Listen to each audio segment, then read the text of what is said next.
भाऊ खरोखरच विनंती करून सांगतो, तब्येतीची काळजी घ्या. अंतरावली घेऊन तुम्ही मला सांगता तब्येतीची काळजी घ्या, मी तुम्हाला येऊन सांगता. तुम्ही मग आत्याबरोबर गेलो, तुमचं आत्या चांगलं होतं, तुमचं पहिलं आत्या चांगलं होतं. मला आत्ताही बोलता येत नाही, सांगता येत नाही, खूप काही एवढं आहे. तुम्हाला माझी विनंती आहे, कारण मी उपोषण करून शरीराची खूप काळजी घ्या. तुम्ही एकटे नाही, आम्ही थांबलो इथं प्रत्येक जण येतो, भाषण ठोकून जात असत.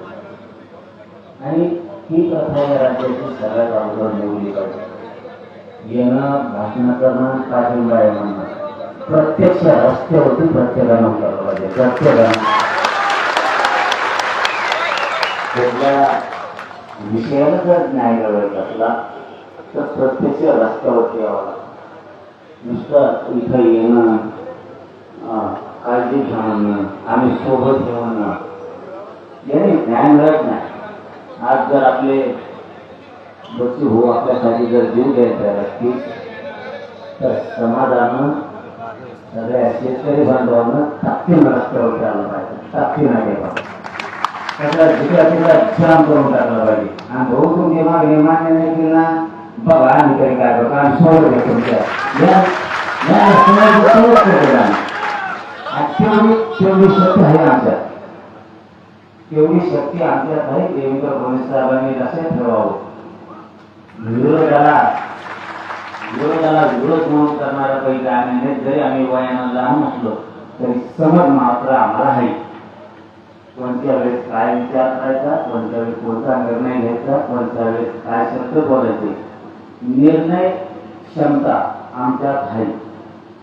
म्हणून बच्चू भाऊंच्या या शेतकऱ्यांच्या लढ्यासाठी जे बच्चू भाऊंनी जीव पणाला लावलाय, मी मुख्यमंत्री आणि दोन्ही उपमुख्यमंत्र्यांना सांगतो, बच्चू भाऊच्या मागणीचे तुम्ही तातडीनं दखल घ्या. फोनाफोनी ते बंद करा. फोन करणं, पुढं याला पाठवणं, त्याला पाठवणं. एकदा जर आम्ही शेतकरी बिघडलो तर मी शेतकरी ते नंतर असतं त्याला नंतर ते नंतर बघायचं ते ओबीसी मराठा ते घरी गेल्यावर.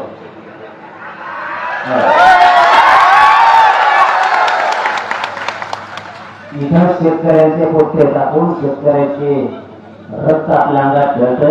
इथं जात पात आणायचे नाही. हे कुठे राज्यातल्या सगळ्या शेतकऱ्यांसोबत मिळाला तुम्हाला सांगतो, विनंती करून सांगतो.